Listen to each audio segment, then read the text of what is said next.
Assalamu alaikum. This is Sayyida Amina Amir welcoming all of you on the platform of Jesus Online with Sayyida Amina Amir. So this video is in order to give you the orientation and the demo related to applied mathematics, the optional subject of Group 2 of the CSS syllabus.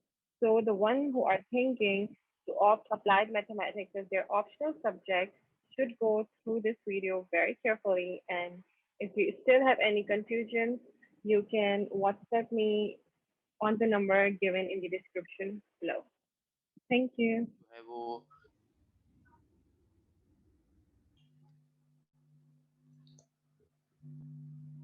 Assalamu alaikum. This is Mahmood Alvi. I'm here to teach you CSS Applied Mathematics course, and this is the orientation for CSS Applied Mathematics course.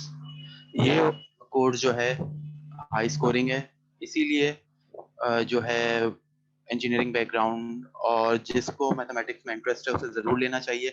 ये आपको काफ़ी high marks fetch करेगा examination में. और इसमें जो है वो 6 टॉपिक्स हैं, वो हम आगे जाके डिस्कस करेंगे. अब मैं पहले इस कोर्स से जो है वो पहले डिस्कस करने से पहले मैं आपको बताना चाहूँगा, एक कोट है जो कि मुझे ड्राइव करता है टू स्ट्राइव फॉर सक्सेस, कि इस दुनिया में सबसे बेहतरीन चीज़ है रूम फॉर इम्प्रूवमेंट. इंसान को अपने आप को जो है वो इम्प्रूव करते रहना चाहिए ताकि जो है वो अपने गोल्स को अचीव कर सके. और कुछ लोग कहेंगे कि हमारा तो मेडिकल बैकग्राउंड है, हम ये नहीं कर सकते, हमें जो है वो प्रॉब्लम होगी इस टॉपिक में मैथमेटिक्स के सॉल्व करने के लिए. तो ये जो है हम आपको इस तरह से प्रिपेयर करेंगे कि आपको प्रॉब्लम नहीं होगी. और तमाम 6 के 6 जो इसमें जो है सब टॉपिक्स हैं उनको आप अच्छी तरीके से जो है वो प्रिपेयर कर लेंगे इंशाल्लाह ताला. अब हम जो है इस कोर्स के ब्रेकअप की तरफ आते हैं कि इसको सब डिवाइड जो है वो किन किन टॉपिक्स में किया गया है. तो इनका जो पहला टॉपिक है वो है vector calculus. Vector calculus 10% comprise करता है इस पूरे कोर्स का. वेक्टर कैलकुलस मतलब 10 मार्क्स का 20 मार्क्स का ये पेपर में क्वेश्चन आता है. 10 मार्क्स पर पार्ट, 10 मार्क्स जो है वो पर पार्ट.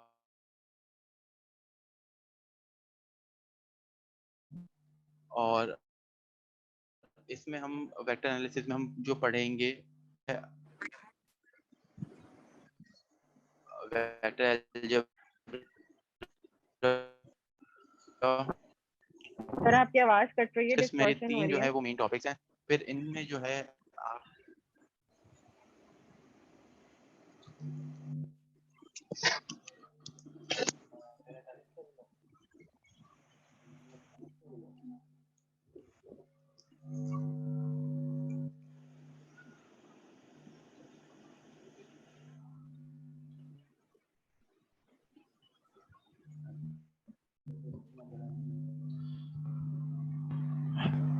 हेलो, अब नेट स्टेबल है?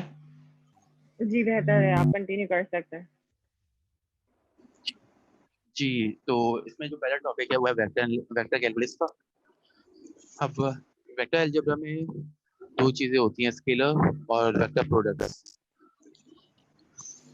स्केलर और vector products, scalar vector products के अगर फर्दर डिवाइड किया जाए तो उसमें gradient, divergence and curl of a vector होता है. ये 3 पार्ट्स होते हैं. तो ये सब जो है वेक्टर कैलकुलस के सिलेबस में इंक्लूडेड है. इसके बाद जो है वो लाइन, सरफेस और वॉल्यूम इंटीग्रल्स हैं, ये भी वेक्टर कैलकुलस का ही पार्ट है. और फिर इसमें 2 थ्योरम है, ग्रीन स्टोक्स थ्योरम और गॉस थ्योरम्स. तो ये है, प्रिपेयर करा देंगे हम आपको इंशाल्लाह. ये एक क्वेश्चन इनमें से आता है. और अप्लाइड मैथमेटिक्स आपको इसलिए भी लेना चाहिए कि इसमें एमसीक्यूज नहीं होते. एमसीक्यूज आप बाकी कोर्सेज में लेंगे तो वो बड़े बड़े वनरेबल होते हैं कि इस तरह के एमसीक्यूज आते हैं जो स्टूडेंट नहीं कर पाता। तो इसमें जो है वो आपको एम्बिग्यूटी भी नहीं आएगी। इसमें 8 क्वेश्चंस हैं, आपने डायरेक्ट 5 क्वेश्चन जो है वो सॉल्व करने हैं और वेक्टर कैलकुलस में से पूरा एक क्वेश्चन आता है।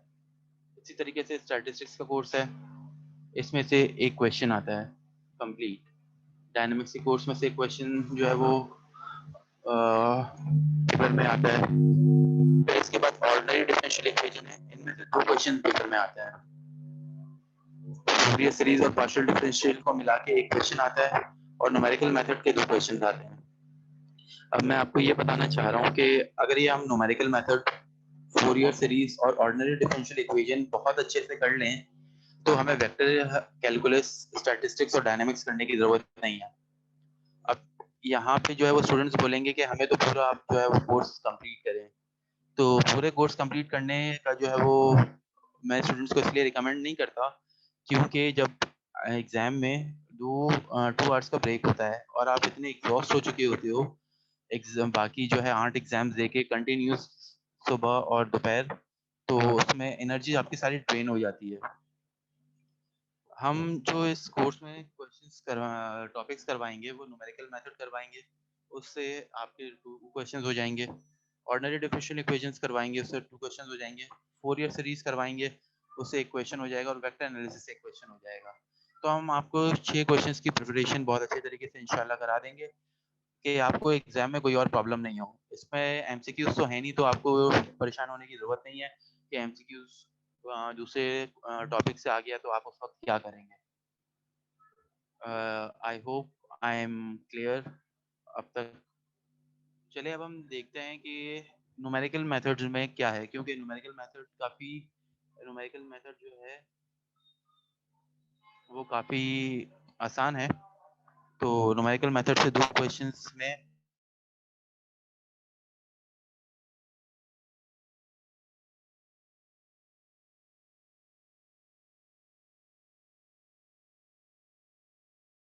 उसके बाद फिक्स पॉइंट इटरेशन है, order of convergence of method है, और ये solution of sir system of आपकी लीनियर वॉइस इक्वेशन। बहुत कट रही है और डिस्टॉर्शन भी हो रही है। वैसे मैं आपके सवाल पूछ रही सर से। सर वैसे पूछ रहे हैं कि एमसीक्यूज आते हैं इसमें या नहीं आते? नहीं, एमसीक्यूज नहीं आते इसमें। इसमें एमसीक्यूज नहीं आते, इसमें 8 क्वेश्चंस होते हैं, आपने 5 क्वेश्चन सॉल्व करने होते हैं। 3 आवर्स का पेपर होता है ये।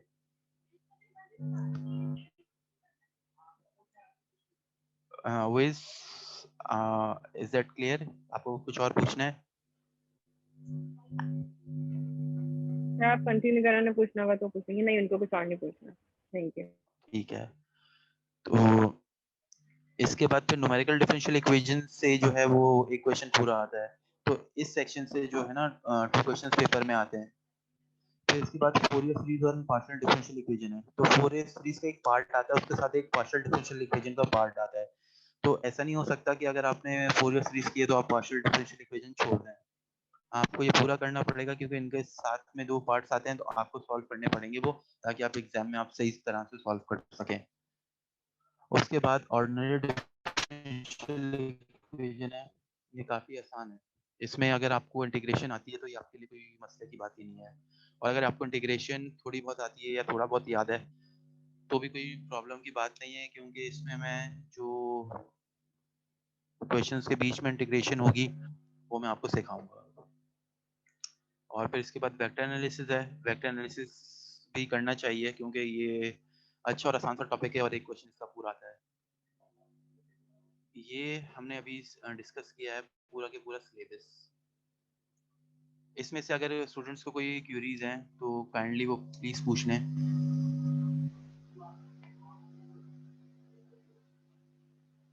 कोई सवाल आप लोगों का? सिलेबस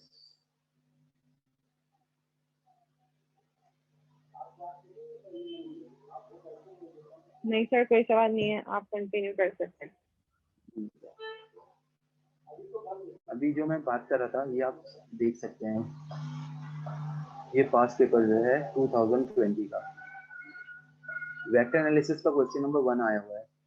अगर आपने वेक्टर एनालिसिस किया हुआ है तो आप देख सकते हैं कि आप ये क्वेश्चन आराम से एज कर लेंगे, कोई मसला ही नहीं होगा आपको। ये वेक्टर एनालिसिस का पार्ट नंबर ए है।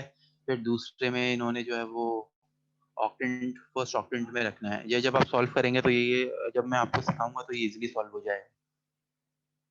ये है आपका क्वेश्चन नंबर 1 वेक्टर कैलकुलस में से। तो वेक्टर कैलकुलस करना बहुत ज़रूरी है ताकि आपको कम से कम एक क्वेश्चन की चॉइस हो और आप कॉन्फिडेंट हो। इसी तरीके से अगर आप क्वेश्चन नंबर 2 देखें तो वो स्टैटिस्टिक्स से आया हुआ है, जो है वो 20 मार्क्स का क्वेश्चन। अब आप क्वेश्चन नंबर 3 में डायनेमिक्स से एक क्वेश्चन आया हुआ है, तो ये स्टैटिस्टिक्स और डायनेमिक्स हम नहीं करेंगे। बाकी इसके अलावा जो है 6 क्वेश्चन हमारे बनते हैं टोटलिटी में, वो हम सब जो है वो सॉल्व करेंगे इंशाल्लाह। इसके बाद है question number 4 ordinary differential equation, topic 4। इसमें से 2 क्वेश्चंस आते हैं। ये 4A का क्वेश्चन भी इसमें है, 4B का क्वेश्चन भी इसमें है। 5A का क्वेश्चन भी ऑर्डिनरी डिफरेंशियल इक्वेशन का है, 5B का भी। तो आपने ऑर्डिनरी डिफरेंशियल इक्वेशन को बहुत ही अच्छे से प्रिपेयर करनी है। इसमें आपने कोई भी रिस्क नहीं लेना, क्योंकि इसके क्वेश्चन ये चेंज भी नहीं होते और इसके क्वेश्चन जो है एक पर्टिकुलर एक्सरसाइज है बुक्स की, इस mathematical method by SM Yusuf, उसमें से ये वाला पोर्शन जो है क्वेश्चन नंबर 4 और क्वेश्चन नंबर 5 इजीली जो है वो सॉल्व हो जाएगा। इसके बाद क्वेश्चन नंबर 6A और 6B जो है वो फोरियर सीरीज और पार्शियल डिफरेंशियल इक्वेशन है। ये आप देख सकते हैं function of x is equals to bracket में x, 0 is x is less than और इक्वल्स टू लिमिट दी हुई 0 से 1 और 2। ये फोरियर सीरीज का क्वेश्चन है और ये मेंशन भी हुआ है कि find the Fourier series of. ये टॉपिक नंबर 5 में से है, ये एक पार्ट है। ये हर साल क्वेश्चन एक पार्ट इसमें से आता ही आता है। अब ये जो है ना solve the boundary value equation, ये पार्शियल डिफरेंशियल इक्वेशन का क्वेश्चन है। तो देखें जिस तरह से मैं आपको बता रहा था, वेक्टर कैलकुलस में से एक क्वेश्चन हम प्रिपेयर करेंगे, ऑर्डिनरी डिफरेंशियल इक्वेशन में से हम 2 क्वेश्चन प्रिपेयर करेंगे और एक क्वेश्चन हम प्रिपेयर करेंगे Fourier series and partial differential equation से। तो 4 क्वेश्चंस आपके यहाँ पे हो जाते हैं अगर आपने अच्छी तरह से प्रिपेयर किया हुआ है और उस वक्त आपका जो है वो माइंड इन सबको एब्जॉर्ब करता है। इसके बाद क्वेश्चन 7 और 8 जो है ना ये प्योरली न्यूमेरिकल मेथड में से है। ये रेगुलर फॉल्सी मेथड आप देखेंगे कि यहाँ पे न्यूमेरिकल मेथड में है। सीकेंड मेथड को रेगुलर फॉल्सी मेथड कहते हैं। ये Newton Raphson method, Newton Gregory backward, ये भी जो है न्यूमेरिकल मेथड में से है। फिर ये टेलर सीरीज और ये जो है आपकी फोर्थ ऑर्डर आरकी का मतलब है रेंज कुत्ता मेथड। तो रेंज कुत्ता मेथड जो है ये भी न्यूमेरिकल मेथड में से है। और इन्होंने टेलर सीरीज ये जो दी हुई है ये वो आपकी partial ordinary partial differential equation में से है Taylor series.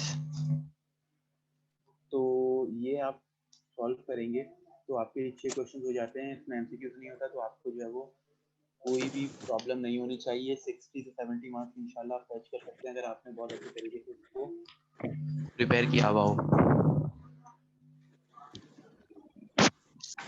Any questions? Sir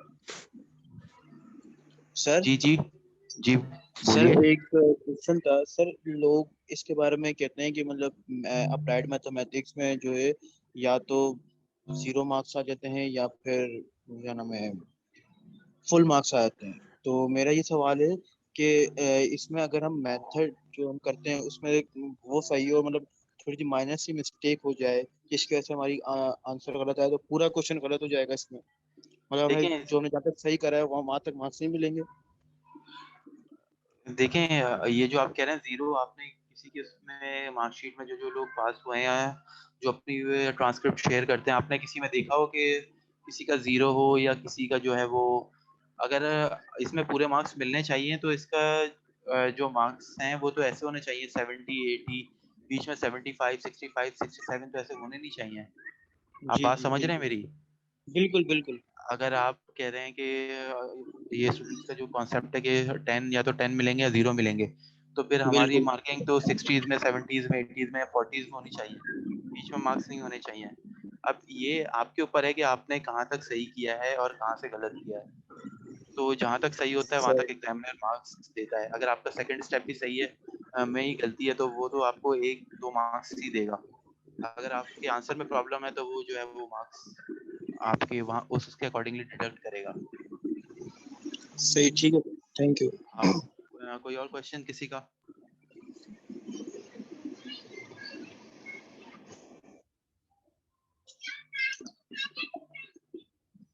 और इसमें कैलकुलेटर अलाउड है, कैलकुलेटर आप लोग लेके जाइएगा एग्जाम में। बगैर कैलकुलेटर के आपका पेपर नहीं होगा ये, साइंटिफिक कैलकुलेटर।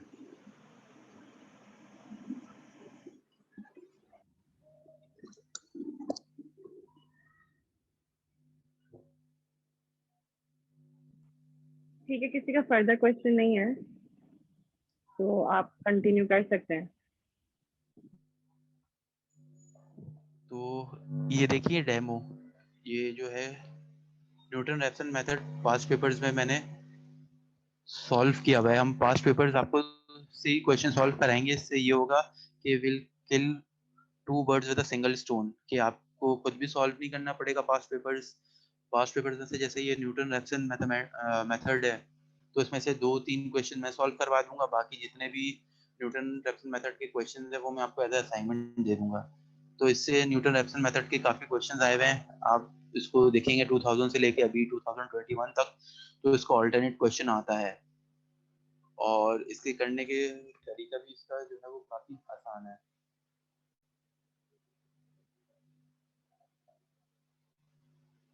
कैलकुलेटर्स के लिए इस क्वेश्चन के लिए जरूरत नहीं है, मगर कैलकुलेटर आप लोग लेके जाएं, वरना कैलकुलेटर के बगैर ना आपका पेपर सॉल्व होना बहुत ही मुश्किल है। यार आपकी स्क्रीन चेंज तो नहीं हो रही, एनी क्वेश्चंस पे ही अटकी हुई है। अच्छा, 1 मिनट आप होल्ड के कीजिए। जी जी बिल्कुल।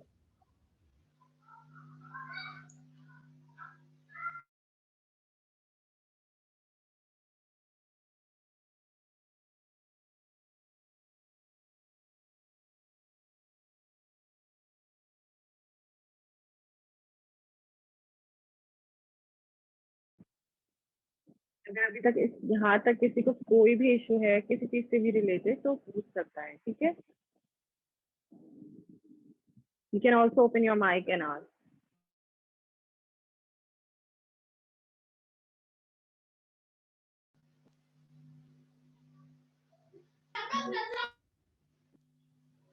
जी सर, अब नजर आ रही है, यू कैन कंटिन्यू।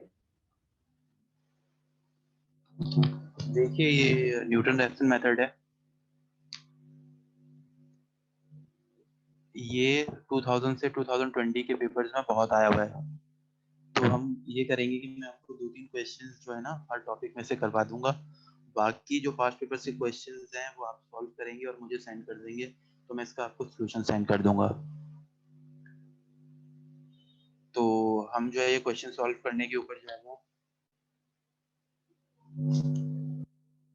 चाहते हैं, क्वेश्चन सॉल्व करते हैं।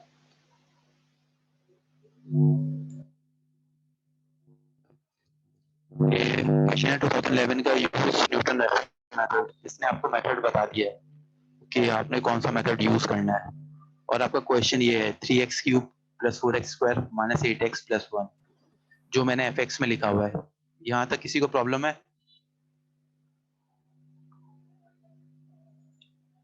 अब ये f' जो है ये है डेरिवेटिव, फर्स्ट डेरिवेटिव है x का। अब देखें, आपको डेरिवेटिव लेना आता है तो आप ये देखते हैं कि ये स्क्रीन जो है x³ के ऊपर जो 3 है, ये पावर जो है ये नंबर से मल्टीप्लाई होगी। तो ये x³ 3 है, ये 3 से मल्टीप्लाई होगा, ये फर्स्ट में आ गया 9, और एक पावर कम हो जाएगी, ये हो जाएगा x²। फिर आप आगे ये प्लस का साइन है, आपने यहाँ पे प्लस का साइन कॉपी कर लिया। 4 × 2 पावर से मल्टीप्लाई किया, ये हो गया 8x। x की पावर 2 थी, एक माइनस की, ये x हो गई, ये फिर आगे जो है -8, 8 ऐसे ही आ गया, x1 था तो x की पावर 0 हो गई तो हमने लिखा ही नहीं।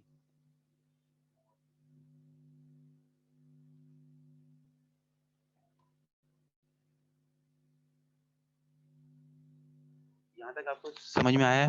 मैं अभी इसको सॉल्व करके भी मैं आपको बताऊंगा। मैं अभी आपको स्क्रीन से पहले समझाना चाह रहा हूँ, फिर मैं आपको सॉल्व कर दूंगा। ये जो फॉर्मूला है xn + 1 इज इक्वल्स टू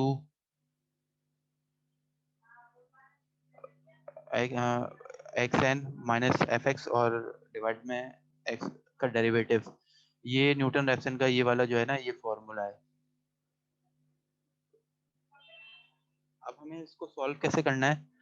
अब हमने इनमें वैल्यूज रखनी है जहां तक दो इटरेशन ना बिल्कुल सेम हो जाए।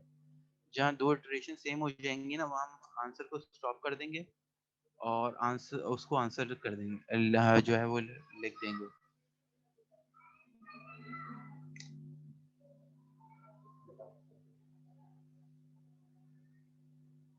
ये जो है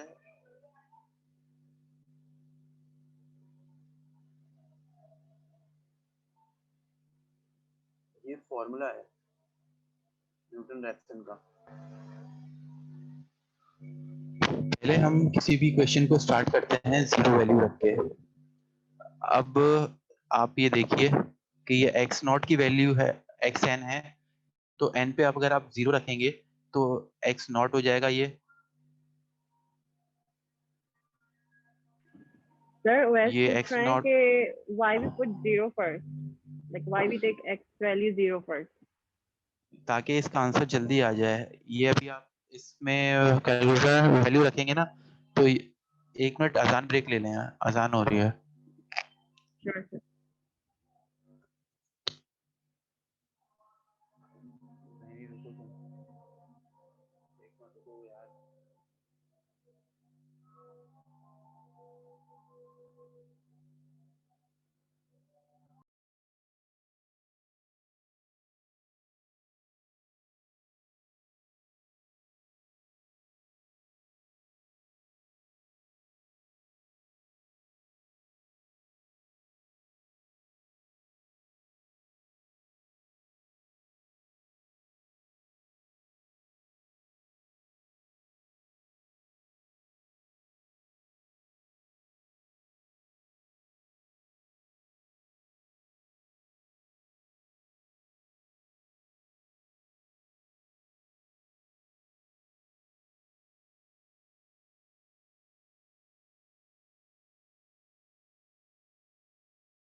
हम 0 इसलिए लेंगे कि अपनी जो है ना ईज के लिए इसमें 0 लेंगे। आप कोई और वैल्यू भी रखेंगे तो 2-3 इटरेशंस में इसी तरीके से ये आंसर आ जाएगा। मगर जब इसमें साइन का क्वेश्चन होगा या कॉस का क्वेश्चन होगा तो आपको कैलकुलेटर को फिर रेडियन में करके सॉल्व करना पड़ेगा, इसलिए ये हमने ऐसे रखा है।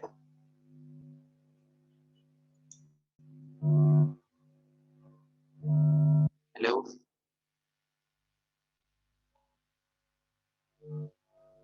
Yes, sir, we can hear you. You can continue. तो x नॉट x n में हमने 0 रखा है तो ये x नॉट जो है वो 0 हो जाएगा। f ऑफ x, ये जो क्वेश्चन था 3x क्यूब, ये हमने ऊपर रखा है यहाँ, ये वाला x है। अब ये x first derivative of x ये रहा 9x square plus 8x minus 8। For distortion. तो यहाँ से जब हमने इसको कैलकुलेटर में सॉल्व किया है, आपने इसको कैलकुलेटर में जो है वो पुट इन करनी है ये वैल्यूज को, तो यह है आपका आंसर आया है 0.125। जब आप ये इक्वेशन कैलकुलेटर में आप रख लेंगे तो अब आपको ये सारे स्टेप्स तो करने की जरूरत है, मगर ये सब जो है ना 1 बाय 1 आपको उसमें पुट इन करने की जरूरत नहीं है। आप सिर्फ इसकी 0 की जगह इसको सब्स्टिट्यूट करें आंसर, और जो है x2 की वैल्यू यहाँ से आ जाएगी। ठीक है, अब एक x2 इज वैसे इक्वल टू, सवाल, हर क्वेश्चन में हमें x की वैल्यू 0 लेनी है पहले, मतलब हर नहीं नहीं क्वेश्चन में नहीं, जिन आप चल हर रहा है। क्वेश्चन में 0 नहीं लेनी है। ये अगर साइन और कॉस का होगा उसमें आपको जो है वो पाई 2 पाई इस तरह की वैल्यूज लेनी है। ये जब हम आगे करेंगे दूसरे क्वेश्चन सॉल्व करेंगे तो आपको उसके अकॉर्डिंगली वैल्यूज लेनी पड़ती हैं।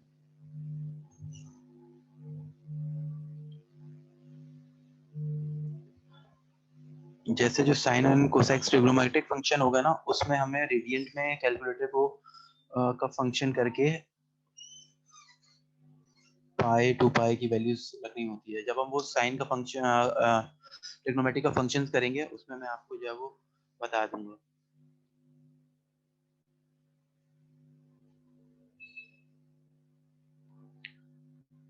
Am I clear? सबकी क्वेरीज क्लियर हो गई यहाँ तक? ओएस आपके और कोई क्वेश्चन हैं आपका यहाँ तक, मतलब क्लियर हो गया जो आप पूछना चाहते थे? सर क्लियर है सब, यू कैन मूव फॉरवर्ड। फिर ये जो x1 की जो वैल्यूज आई हैं 0.125, अब आपने इस वैल्यू को x1 में रखना है। यहाँ जहाँ पे ये 0 था उसकी जगह ये यहाँ पे आ जाएगा 0,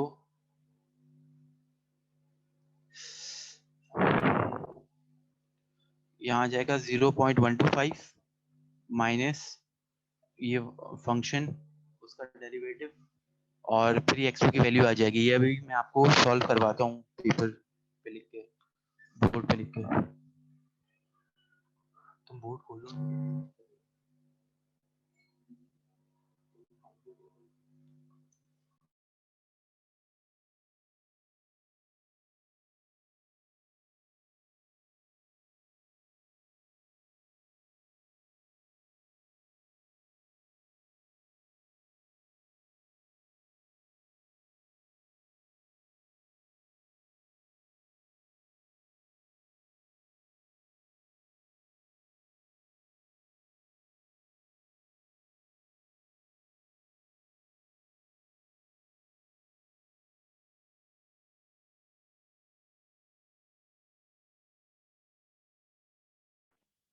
sir please unmute your mic.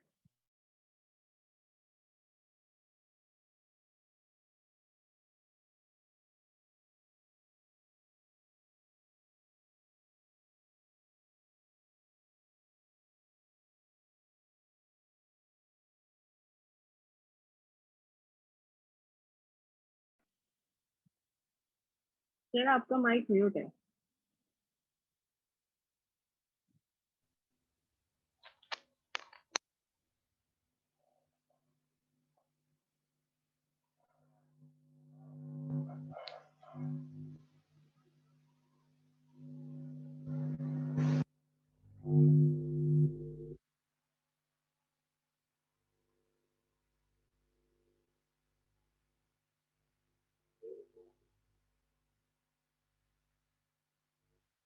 Is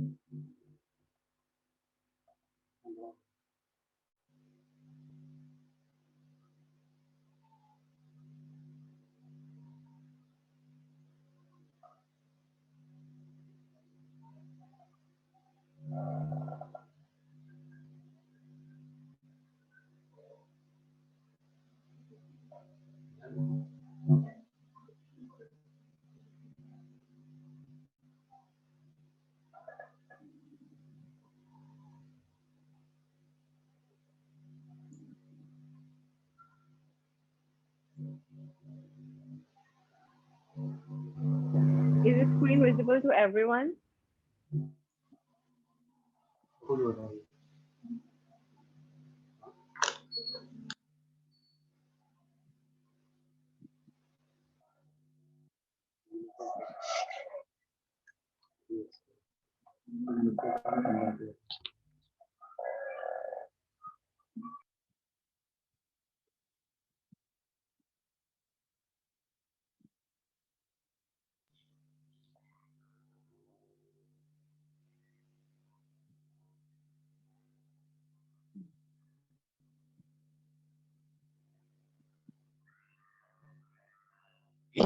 आपकी न्यूटन रेफसन इक्वेशन थी।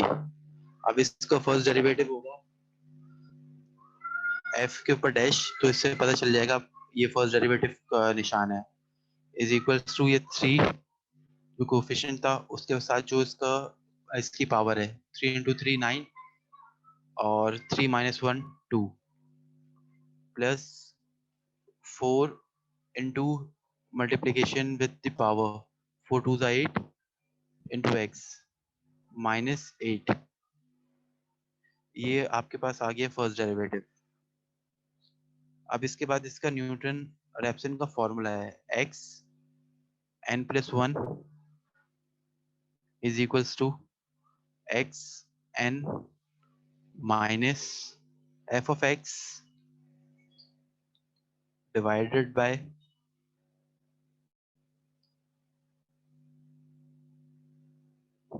First derivative of x। यहां तक आप स्क्रीनशॉट ले लें।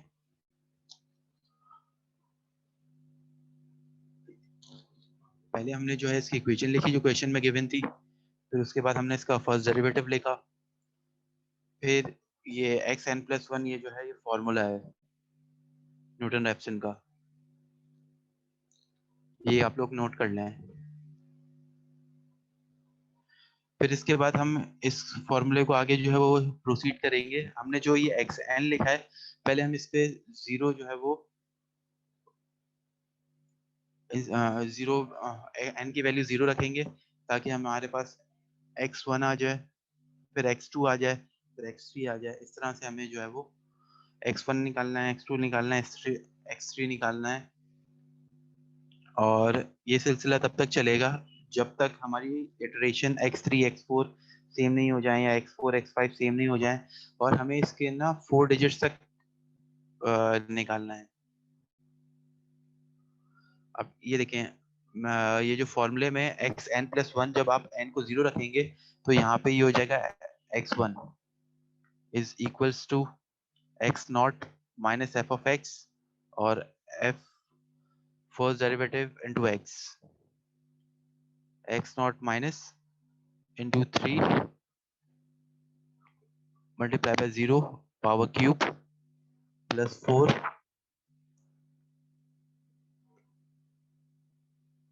x की value 0 into square minus 8 into 0 plus 1।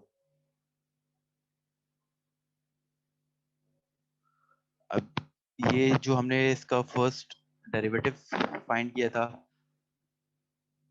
9x x की जगह पे 0 प्लस 8x x की जगह पे 0 माइनस 8। अब जब हम इसको सॉल्व करेंगे तो ये यहाँ से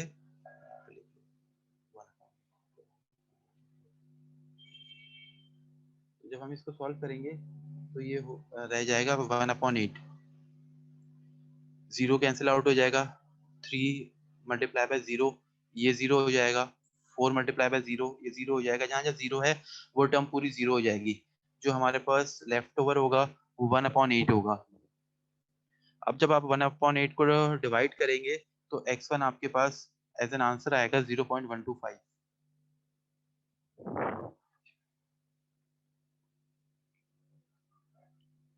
अब इस 0.125 को अब जहाँ पे आपने 0 इंसर्ट किया था ना, अब इसको रिप्लेस कर देंगे 0.125 से। अब अगला स्टेप होगा, x1 को हम जो लेंगे, late x1 is equal to 0.125, फिर हम x1 की जगह x2 हो जाएगा, क्योंकि n+1 फॉर्मूला है। x1 1+1 हो जाएगा, x2 is equals to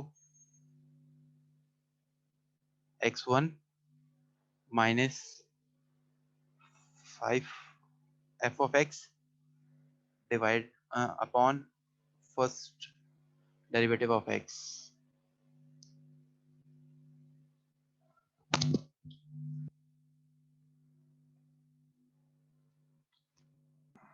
excuse me sir. जी सर बोलिए। सर यहाँ पर हम x की वैल्यू चेंज कर रहे हैं या जो x प्लस n है उनकी वैल्यू चेंज कर रहे हैं? x के साथ जो n है ना, उसकी वैल्यू चेंज कर रहे हैं। x तो हम ये फाइंड कर रहे हैं, देखें x नॉट है ना ये, जी, जैसे n कि की हमने पहले n सही है की वैल्यू पे हम जो है वो 0 रख रहे हैं। अब xn का जीरो रख फॉर्मूला है, वहां सही पे आप 0 रखेंगे तो ये x0 जो है वो 0 के बराबर है। सही है। और बाकी xn जो है उनकी जगह पे आपने ये 0 पुट किया है।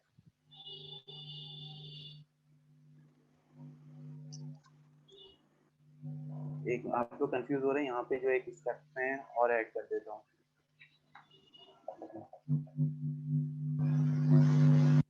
जो सब्सक्रिप्ट में लिखे हुए हैं ना नंबर 0 1 2 3 4, वो एक्स की वैल्यू नहीं है, वो ये शो कर रहा है कि एक्स की वैल्यू है कौन से नंबर की। ठीक है, यानी कौन से फर्स्ट पोजीशन पे, सेकंड पोजीशन पे, थर्ड पोजीशन पे, वो ये है। ठीक है, और जो वैल्यू फाइंड कर रहे हैं वो इक्वल्स टू के बाद है, जो कि डेसिमल फॉर्म। क्लियर हो गया आपकी कंफ्यूजन? जी ठीक है।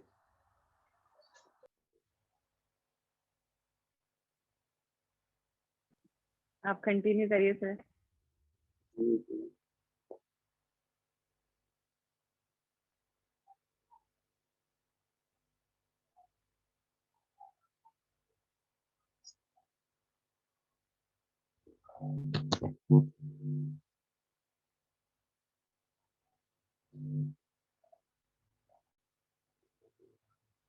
यहाँ तक ये x2 तक आप ये फॉर्मूला नोट कर लीजिए, फिर इसके बाद हम वैल्यूज जो है इसमें इंसर्ट करेंगे।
x2 is equals to x1 minus f of x upon first derivative of x।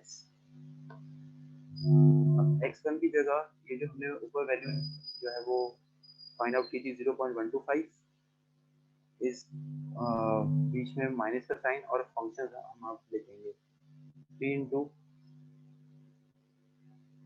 0.125 cube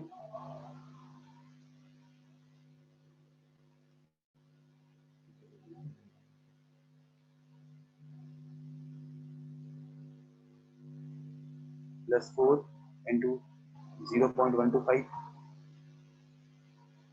minus 8 into 125 0.125 plus 1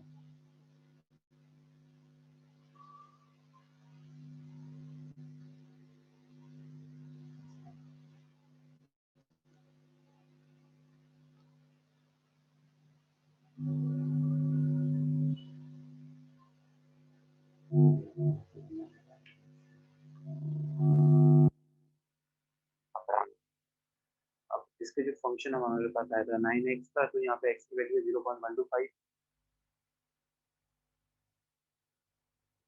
square plus 8x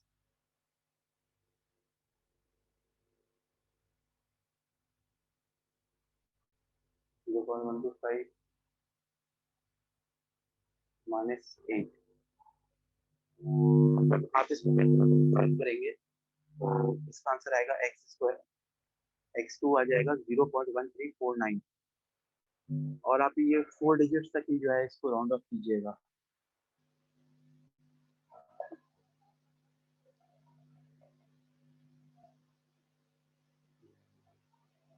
ये आपका x2 आ जाएगा। अब आपको इस x2 को यूज करना है एक और इटरेशन के लिए। अब यहाँ पे हमारा क्वेश्चन इसलिए खत्म नहीं होता है क्योंकि हमारी इटरेशन सेम नहीं है। पहले ही हमारी इटरेशन में x1 आ रही थी 0.125, यहाँ पे फिर x2 में आ रही है 0.134965।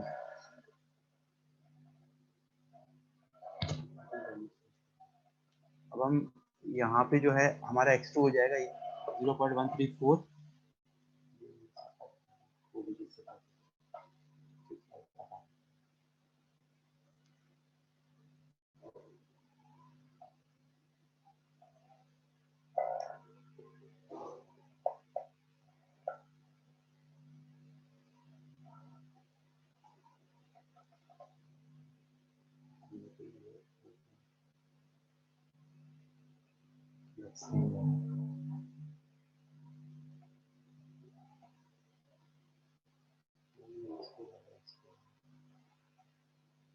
अब x2 हमारे पास क्या हो जाएगा 0.1349।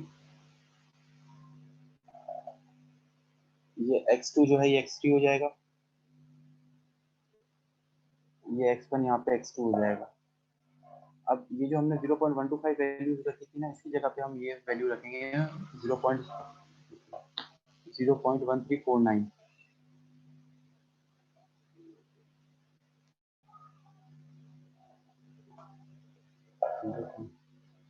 is equals to 0.1349 minus 3 into bracket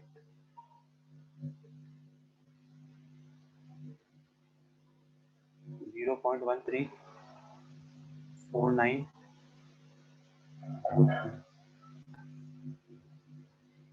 cube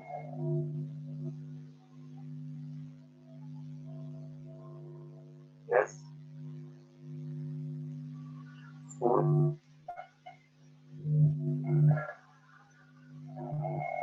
0.1349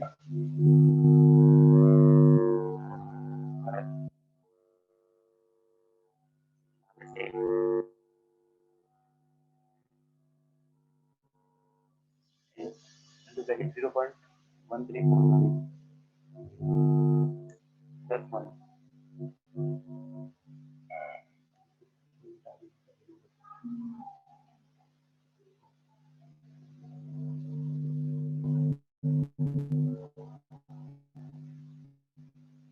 अब हम इसमें फंक्शन 9x स्क्वायर है तो 9x की वैल्यू है यहाँ पे 0.1349 प्लस 8 प्लस 8 0.1349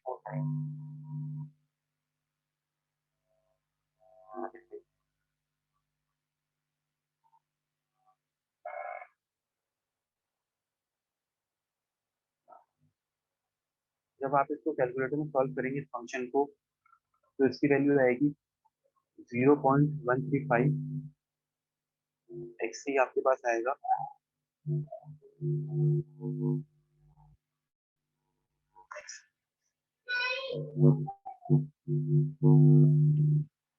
ये एक्स की वैल्यू है। यहाँ तक ठीक है सबको?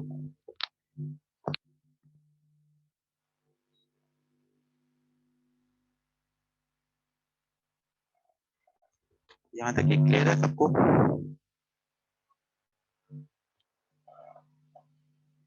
ये एक्स की वैल्यू आ गई आपके पास। अब ये देखें x2 और x3 सेम नहीं है।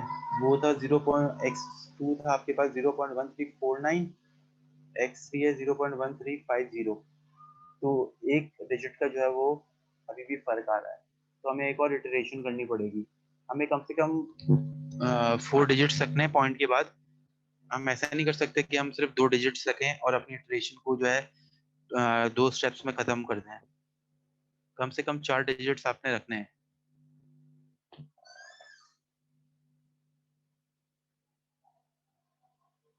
अब हम x4 जो है वो फाइंड आउट कर रहे हैं।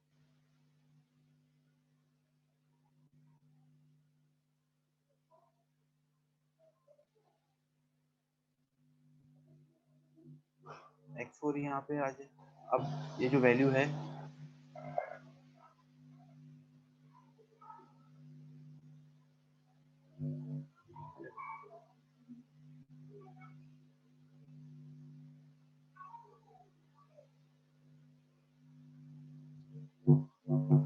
जो हमने वैल्यू निकाली थी 0.1350,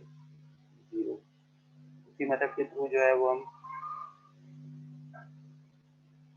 इस वैल्यूज को x4 में रखेंगे।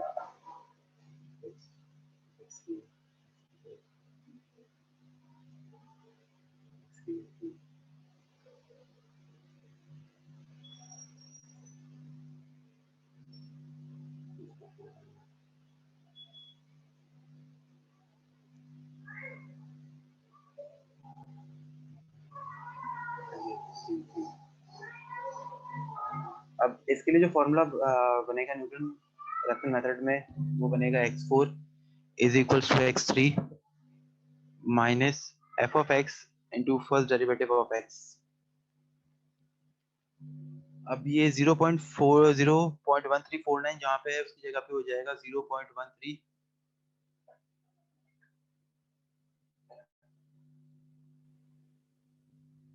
आपकी स्क्रीन शेयर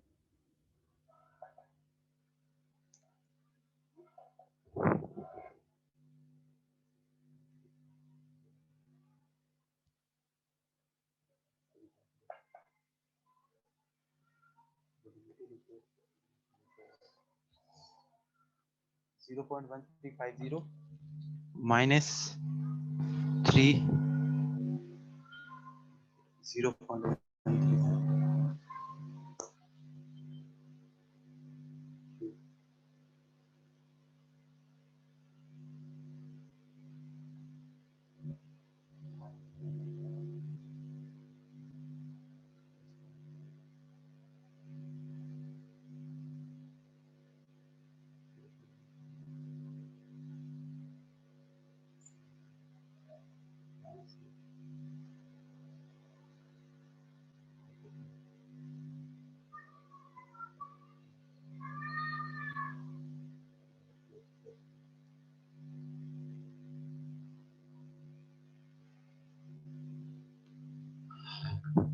ये आपका जो function of x minus 3x cube plus 4x square minus 8x plus 1, इसमें हमने x की वैल्यू की जगह पे 1350 इंसर्ट कर रहे हैं।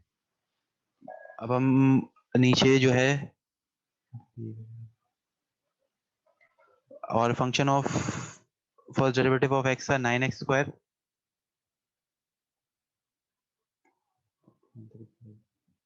जीरो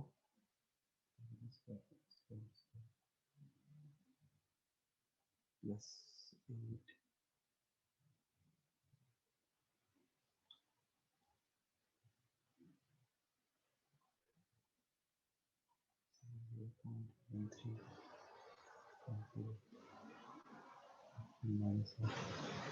ये हमने x3 की वैल्यू रखी है 0.1350 minus 3x square plus 4x ठीक है ना समझ में खबर से नहीं मारी यार खबर ठीक है चलो नहीं 4x square minus 8x plus 1 upon function of x है 9x square plus 8x minus 8। अब ये जो वैल्यू थी 0.1350 ये हमने फंक्शन में रख दी है। अब जो इसका आंसर आ रहा है वो आ रहा है 0.1350।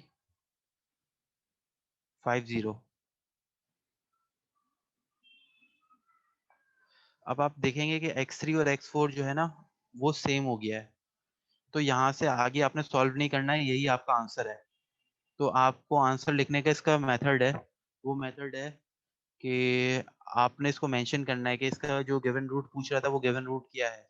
तो आप लिखेंगे hence the root of the given equation is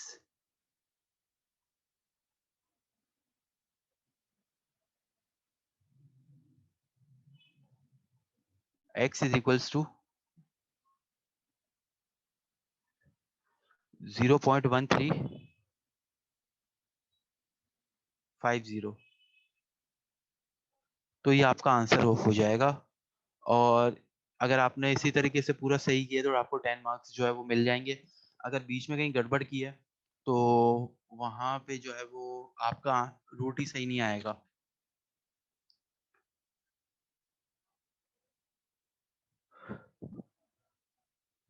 इस क्वेश्चन के रिगार्डिंगली अगर किसी को कोई क्वेश्चन है तो वो काइंडली पूछ लो। सर जी कहीं ऐसा हो सकता है कि हम कहीं वैल्यू पॉइंट पे रखें? अभी इसकी वैल्यू जो है ना वो पॉइंट में आगे जाके होगी, रेगुलर फॉल्सी में होगी, इसमें जो है वो जरूरत नहीं पड़ती है। इसके जो फंक्शंस दिए जाते हैं या तो ये 3x के फॉर्म में दिए जाएंगे, लीनियर फंक्शन होगा इसका, या तो ट्रिग्नोमेट्रिक फंक्शन होगा। तो इसमें पॉइंट्स में जो है वो रखने की जरूरत नहीं पड़ती है। ठीक है। और अगर आप इसकी जगह पे 1 भी रख के देखेंगे तो भी जो है एक ये जब रिपीटेशन होगी तो 3 और 4 में आंसर आपका यही आएगा, x3 और x4 में इसी नंबर पे रिपीटेशन होगी। और किसी का कोई क्वेश्चन?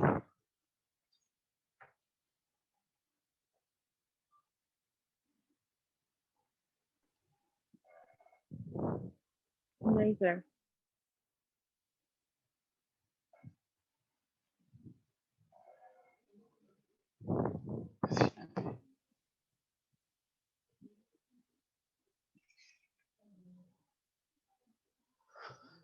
और इसके क्वेश्चंस काफी ज्यादा रिपीट हुए हैं न्यूटन रैप्सन मेथड के।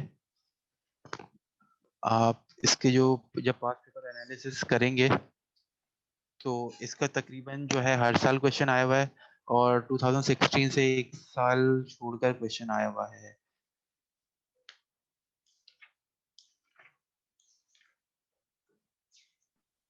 सर इसका स्कोरिंग ट्रेंड क्या है?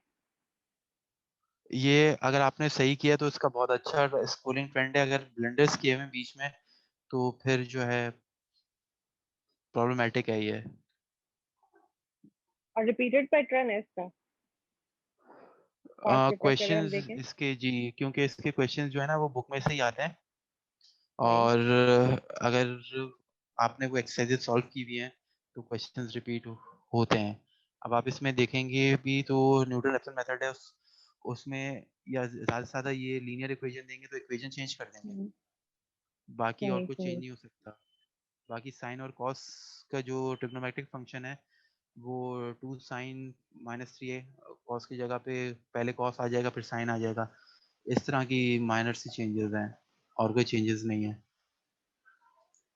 और अगर हम ठीक है। आगे जाएंगे बाकी दूसरे उसमें उनकी पूरी पूरी एक्सरसाइजेज हैं जो कि सॉल्व करनी होंगी, और उसी में से क्वेश्चन जो है ना वो आते आते हैं। हैं। हाँ क्योंकि टेक्निकल सब्जेक्ट है, इसमें ऑल्टरेशन नहीं हो सकती। क्वेश्चन गलत होता है तो फिर एग्जामिनर की बड़ी जो है ना बेइज्जती होती है। सही सही। ठीक। तो तो इस यहाँ पे और किसी, हाँ बोलिए बोलिए। तो ये पास्ट पेपर्स में भी काफी जो है वो रिपीट हुआ है। ये बाइसेक्शन फॉल्स पोजीशन जिसको सीकेंड भी कहते हैं, और न्यूटन में से एक का क्वेश्चन आता ही आता है। एक क्वेश्चन जो है, लाजमी है। हाँ ये ट्रेंड है, एक पार्ट 10 मार्क्स का। ठीक है। यहाँ पे अब किसी को कोई भी सवाल है कोर्स से रिलेटेड कि कब स्टार्ट होगा, कितने महीने चलेगा, क्या है, वो पूछ सकते हैं। बाकी सर आप बता दीजिए कितने महीने, मतलब इसकी ड्यूरेशन क्या है कोर्स की। ये तो स्टूडेंट्स के ऊपर है। अगर स्टूडेंट्स जो है वो ज्यादा कोई देर क्या है। तक क्लासेस लेंगे तो ये महीने में खत्म हो जाएगा। अगर ये 1 घंटा सही सही। 1.5 घंटा पढ़ेंगे तो फिर ये 1.5 मंथ से 2 मंथ तक ट्रैक हो जाएगा। नहीं, अब अगर वन बीच में वीक में ईद भी है तो 3 आवर्स पढ़ते हैं तो अगर 1 वीक में ये 3 hours total per week 3 hours, या 2 क्लासेस होंगी तो per three week hours per three week hours 3 hours. हाँ। नहीं, नहीं पर नहीं वीक नहीं, थ्री पर आवर्स वीक। नहीं, पर वीक 3 आवर्स में तो ये काफी लंबा हो 1.5 जाएगा। दो चलेगा। महीने चलेगा, तकरीबन टू अच्छा। मंथ्स के अप्रॉक्स चलेगा, क्योंकि बीच में अभी ईद का सीजन ठीक भी है, है और अगर हम 5 डेज तो रखते हैं वहां पे भी कंटिन्यूस मंडे टू फ्राइडे,